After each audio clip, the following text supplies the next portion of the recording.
AI가 세상을 바꾸고 있다는 건 이제 다들 아는 얘기죠. 근데 AI를 만드는 반도체, 그리고 그 반도체를 만드는 기계. 오늘은 바로 이 기계를 만드는 보이지 않는 거인들의 전쟁에 대해 한번 제대로 파헤쳐 보겠습니다. AI 칩 누가 만들까요? 사실 이 질문 뒤에는 더 중요한 질문이 숨어 있습니다. 그 칩을 만드는 장비는 누가 만드냐는 거죠.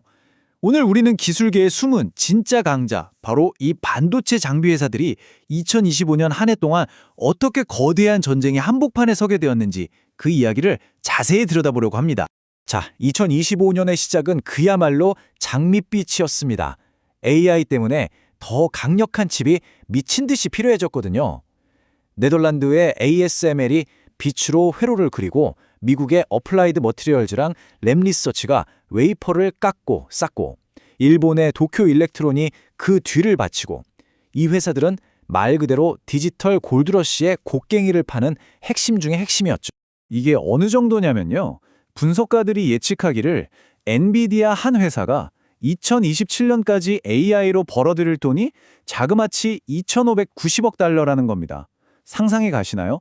이 천문학적인 숫자는 곧 AI 칩을 만드는 장비에 대한 수요가 얼마나 폭발적이었는지를 보여주는 확실한 증거였어요. 그런데 말이죠, 이 황금기는 생각보다 길지 않았습니다. 모두가 AI라는 거대한 파도 위에서 신나게 서핑을 즐기는 것 같았던 바로 그 순간, 전혀 예상치 못했던 지정학적 폭풍이 몰아치기 시작한 겁니다. 그리고 순식간에 전 세계 반도체 장비 시장은 거대한 전쟁터로 변해버렸죠. 반도체 패권을 누가 쥘 것인가, 이걸 두고 두 개의 거대한 그림이 정면으로 꽝 하고 부딪힌 겁니다. 새로운 경쟁의 시대가 이렇게 막을 올렸습니다. 전략은 아주 선명하게 갈렸어요. 한쪽에선 미국이 반도체 과학법을 내세워서 자, 이제 공장을 전부 우리 집으로를 외쳤죠. 첨단 제조시설을 다시 미국 땅으로 불러들이는 데 집중한 거예요. 반대편에선 중국이 빅펀드 3기라는 어마어마한 국가 펀드를 동원해서 됐고, 우리는 우리가 직접 다 만들 거야! 라고 선언한 거죠. 특히 장비 기술에 완전한 자립에 모든 걸 걸었습니다. 이게 바로 중국 빅펀드 3기의 시작 자본금입니다. 470억 달러, 우리 돈으로 60조 원이 훌쩍 넘는 돈이죠.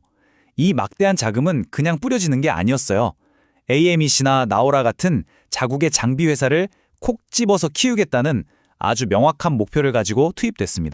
자, 이렇게 강대국들이 직접 판을 흔드니까요. 기존 시장을 꽉 잡고 있던 장비업계의 리더들은 그야말로 직격탄을 맞을 수밖에 없었습니다. 그 영향은 즉각적이고 또 아주 드라마틱했죠. 미국의 수출 통제가 시작되자마자 서구 기업들은 엄청난 타격을 입었습니다. 이 그래프를 한번 보세요. 어플라이드 머티리얼즈의 경우인데요. 한때 전체 매출의 거의 절반, 45%를 차지했던 가장 큰 시장이 중국이었거든요. 그런데 불과 1년 만에 그 비중이 31%로 뚝 떨어졌습니다. 근데 이게 끝이 아니었어요. 더 아픈 건 이 회사가 2025년에 일부 중국 고객사에 대한 장비 유지보수 서비스를 중단해야만 했다는 겁니다. 이것만으로 예상되는 매출 손실이 무려 4억 달러. 그러니까 새 장비를 못 파는 걸 넘어서 이미 팔아놓은 장비로 돈을 버는 길까지 막혀버린 거죠. 서구 기업들이 이렇게 주춤하는 사이 그 빈자리는 누가 채웠을까요? 바로 중국 기업들이었습니다. 외국 경쟁자들은 들어오지 못하게 막아주고 국가는 엄청난 돈을 쏟아 부어주니 AMEC 같은 회사는 날개를 단 거죠. 총 매출이 45%나 뛰었고 특히 핵심 기술인 식각 장비 매출은 무려 55%나 급증했습니다. 자, 상황이 이렇게 되자 기존의 강자들은 선택의 기로에 섰습니다. 시장은 점점 좁아지는데 새로운 경쟁자들은 무섭게 치고 올라오죠. 이 상황에서 앞으로 나아갈 길은 딱 하나뿐이었습니다. 그 누구보다, 그 어느 때보다 더 빠르게 혁신하는 것, 그것밖에는 없었어요. 이 혁신 경쟁의 최전선에는 아무나 가질 수 없는 그야말로 넘사벽 기술이 있었습니다. 그 정점에 있는 게 바로 이 하이-NA EUV 장비입니다. 네덜란드 ASML이 독점 공급하는데 한 대 가격이 수천억 원이에요. 이게 뭐냐면 이전보다 훨씬 더 가는 회로를 빛으로 새기는 기술인데 이걸 마스터하는 자가 미래 기술 패권의 주인이 되는 그야말로 게임 체인저인 셈이죠. TSMC나 인텔 같은 칩 제조사들은 기다려주지 않았습니다. 1년이 멀다 하고 새로운 공정 계획을 발표했죠.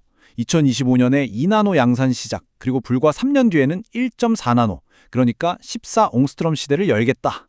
이 숨가쁜 경쟁은 장비 업체들한테는 사실상 이런 말이나 다름없었어요. 아직 세상에 없는 도구를 당장 만들어내세요. 엄청난 압박이었죠. 혁신이 꼭 트랜지스터를 더 작게 만드는 데만 있었던 건 아닙니다. 코어워스 같은 첨단 패키징 기술, 즉 여러 개의 칩을 레고처럼 효율적으로 쌓고 연결해서 성능을 확 끌어올리는 이런 새로운 방법을 찾는 것도 아주 중요한 과제가 됐죠. 이건 장비 업체들에게는 또 다른 기회의 문이기도 했습니다. 2025년에 이 혹독한 시련은 완전히 새로운 현실을 만들어냈습니다. 이제 2026년에 성공하기 위한 전략은요, 과거와는 완전히 다른 모습일 수밖에 없게 됐죠. 2020년, 이제 장비 회사들의 성공 방정식은 완전히 새로 쓰여졌습니다. 그냥 최고의 장비를 만들어서 파는 것만으로는 부족해요. 분열된 세계의 정치 지도를 읽을 줄 알아야 하고, 국가가 밀어주는 무서운 경쟁자들을 따돌려야 하고, 심지어는 제조 공정에 AI를 도입해서 생산 효율 자체를 높여야 합니다. 이 모든 걸 다 해내야 하는 아주 복잡하고 어려운 과제를 마주하게 된 겁니다. 이 도전으로 가득 찬 새로운 시대에는 가만히 앉아서 기회를 기다리는 회사가 아니라 위기 속에서 적극적으로 기회를 만들어내는 회사가 기술의 미래를 이끌어 갈 겁니다.